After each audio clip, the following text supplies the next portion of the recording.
What up, fam? Video number 2 for you guys of 5K training, the speed phase, phase 2.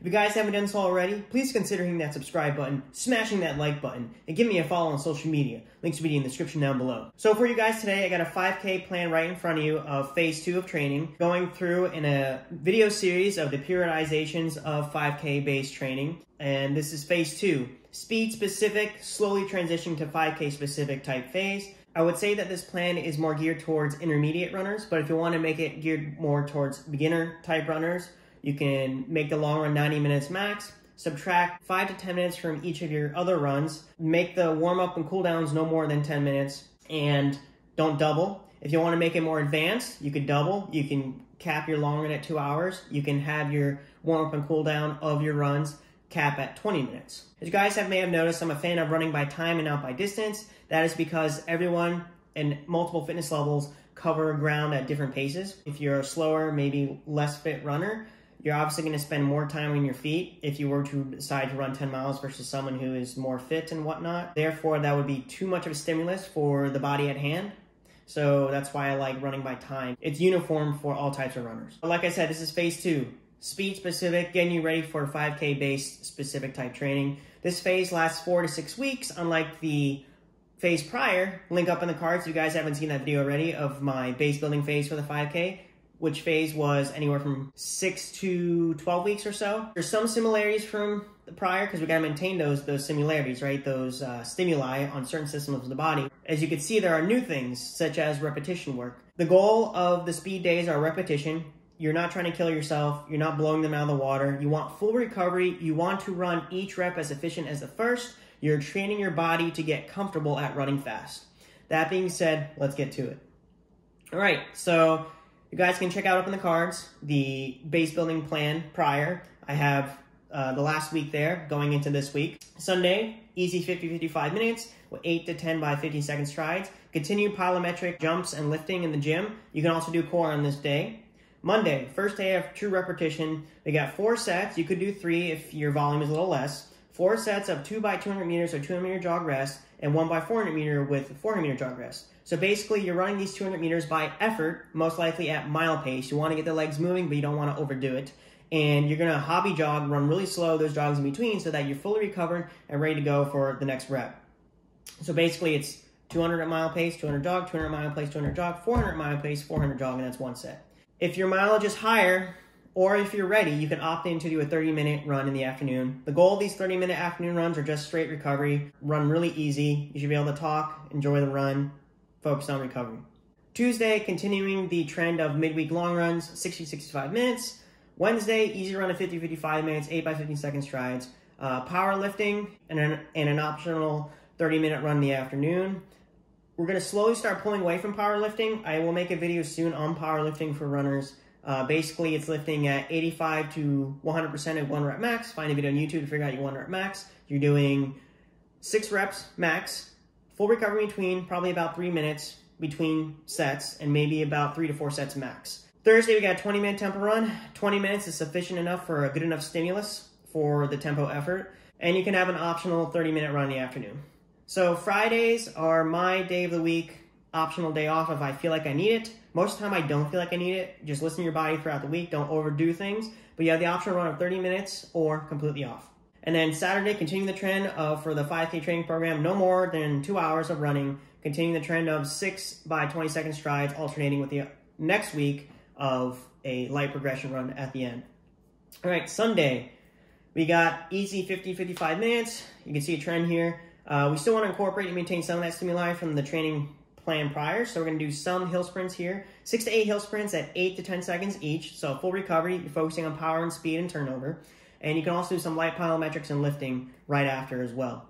Monday, another repetition type workout. We got 12 by 300 meters with 300 meter jog rest. You're going to run these 300 meters at mile effort. Remember, all of these workouts have either 10 to 20 minute warm up and cool down, drills and strides beforehand, and you have an optional 30-minute run in the afternoon. Tuesday, 60-65 minutes, midweek long run. Wednesday, same thing as the week prior, 50-55 minutes, 8 by 15-second strides. Thursday, we got Jack Daniels style cruise intervals, 3 to 5 by 5-minute cruise intervals with 1 minute jog rest. If you're just starting these, you can do 1 minute standing rest. I say 3 to 5 because it depends on your volume, how much time you spent running. and 3 is enough, 5 if you're a little bit more advanced, and then you have an optional 30 minutes in the afternoon. And after that workout, you did have 4 by 30-second hills with full recovery. Friday, your easy day / off, and then Saturday, long run of 120 minutes with 15-minute progression run at the end. The last 20 minutes of your long run, that last 5 minutes can be somewhat of cool down. The first 15 minutes of that last 20 minutes can be a light progression run. Sunday, easy 50-55 minutes, 6 to 8 hill sprints with full recovery, 8 to 10 seconds in length, plyometric and lift.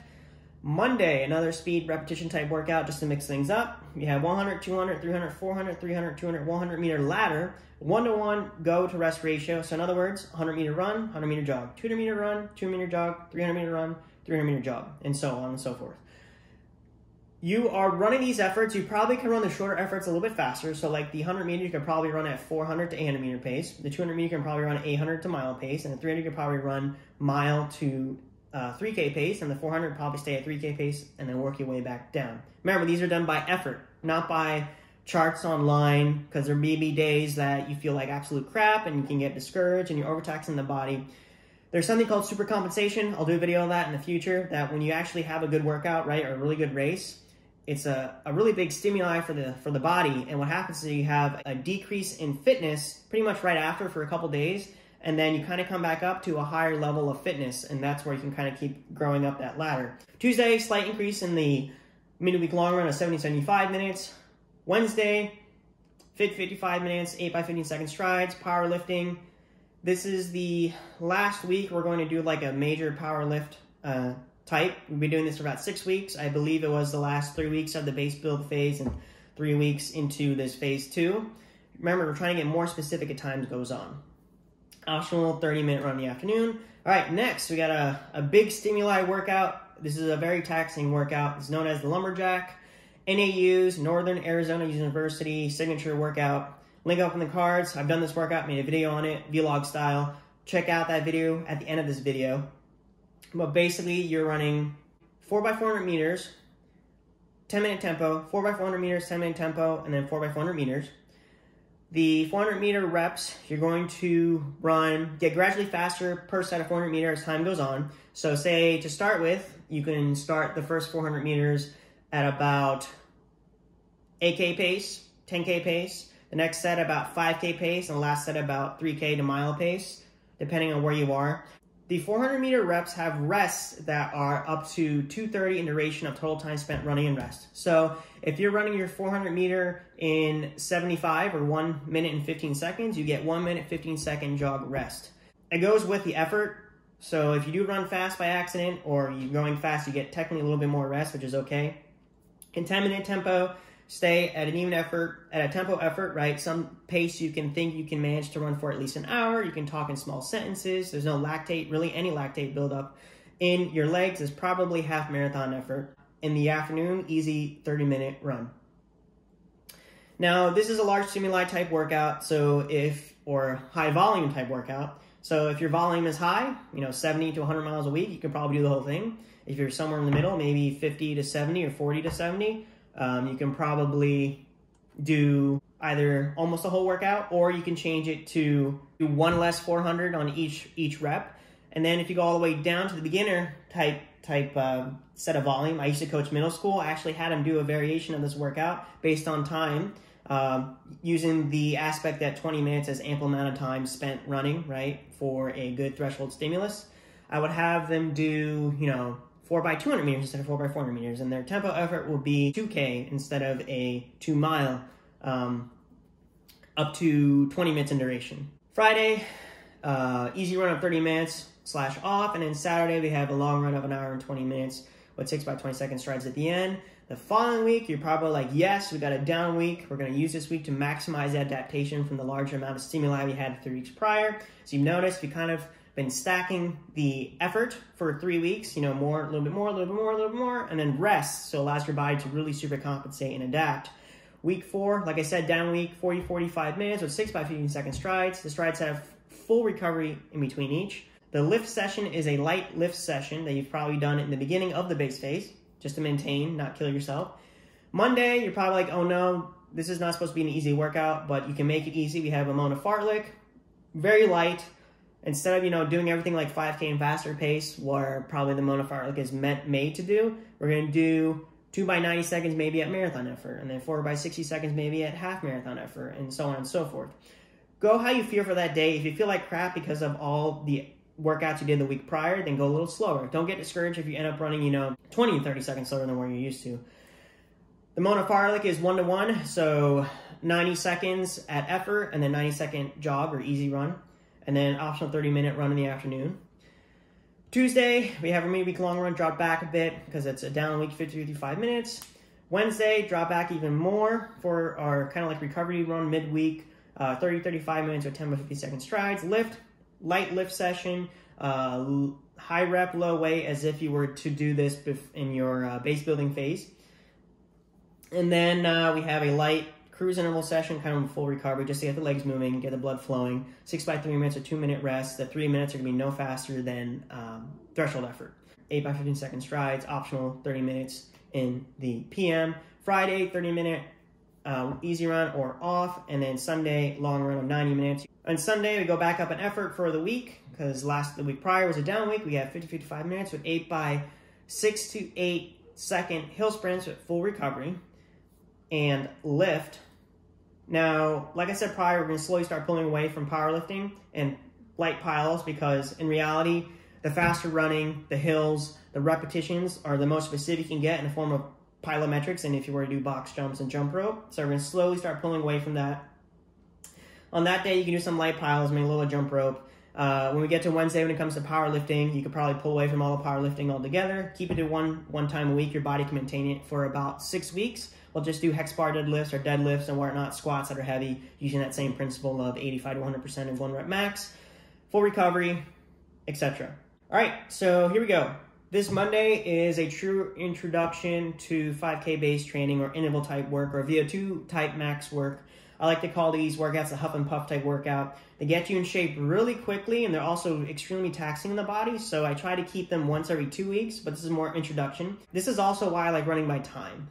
You need to, for VO2 max type workouts, you have to get to at least 3 minutes of effort. Apparently, 3 minutes is a good amount of stimuli when it comes to VO2 max work, because it takes your body some time to get up to VO2 max, right? And then you have to be able to hold that VO2 max for a certain amount of time, and then you go into a jog, and your oxygen consumption goes back down. So we have 5 by 3 minutes hard with 2-minute jog recovery, 2-minute slog, you can hobby jog those, and then 4 by 200 meters with 2-minute jog recovery to get the legs moving. Tuesday, easy run, 65 minutes. Wednesday, easy run of 40-45 minutes, 6 by 15 seconds. Lift, and then 30 minutes in the afternoon, optional. Back to 20-minute tempo, 4 by 30 second hills. Easy run on Friday, 30 minutes, then off, and then long run of 90 minutes on Saturday. All right, fam, this is the last week of phase 2 type training, and I have down here an optional, or maybe a race you can do, of a 5K time trial. So this is kind of like a sample taper week. So if you guys have a race, you can come back to this video and look at this taper week and use this to build up to your race, whether it be on Thursday, Friday, or Saturday, and I'll talk about that in a bit. So for this sample week, leading up to a time trial or a race, putting it on Thursday, remember like I said in my video prior of the base building video, I like Monday, Thursdays for my hard workout days, or Monday, Thursday, Saturdays, 2 workouts in the long run. You guys can do Tuesday, Friday, Sunday, move days around depending on your schedule, but I like to keep at least 48 hours in between the first 2 workouts. It's okay to do the long run right after the second workout for some reason. If you have Tuesday, Friday, Saturday, that's okay too. Just keep in mind that you may be a little more tired. Just listen to your body and you'll adapt accordingly. All right, so this Sunday we got easy 55 minutes, 8 to 10 by 15 second strides. Then we have a taper type workout, 1 by 1K at 10K effort with 3-minute jog, and then 4 by 400 at 5K effort with 4-minute jog. Very light stimuli. There's nothing you can do now. Literally 8 to 10 days out from a race, there's nothing you can really do. So you want your last hard effort, which we had, about 7 days out from this workout to really adapt to. So therefore, it kind of times it right with that Thursday time trial. You can move those around. You can move that hard effort, that tempo on that Monday from the week prior, move that to Thursday if you want to do an event on the weekend, such as Friday or Saturday. But that's Monday's taper type workout. And you'll notice that we cut back necessarily on quantity, not quality. So Tuesday, we have cut back in total time spent running for a midweek longer, 40 to 45 minutes. And then Wednesday, we cut back to 35 minutes with 4 by 15-second strides. And then Thursday, you can do your 5,000 meter time trial. You can do it on the track. You know, you got nothing to worry about, no hills, no people, no traffic, unless there are any Karens in lane 1. You got to tell them to get out of there. But you can probably run a really solid time doing it this way. Friday, you know, 30-minute easy run / off, straight hobby jog. And then Saturday back to 120 minutes. And that is the end. A lot shorter than your base building phase. The periodization phase, depending how long you have, and the time spent each phase is dependent on your goals and your season. So I would say they can go from 16 weeks total between all the phases to 24 weeks total. This is phase 2. Phase 2 can be 4 to 6 weeks total. So if you're short for time, you can scale it down to 4 weeks. And, you know, run a time trial at the end of those 4 weeks. And then go straight into specific, you know, 5K type training. And then, you know, you be in the 5K type training for 4 to 6 weeks. And then you go into peak phase for about 4 to 6 weeks. So yeah, this is my phase 2 type training. Hope you guys enjoyed it. Comment down below if you guys got any questions. Like, share, comment, subscribe. Hit the notification bell when I post my next video. In about a week or so, I'll have phase 3 training type video up and out. I'll catch you guys next time. Peace.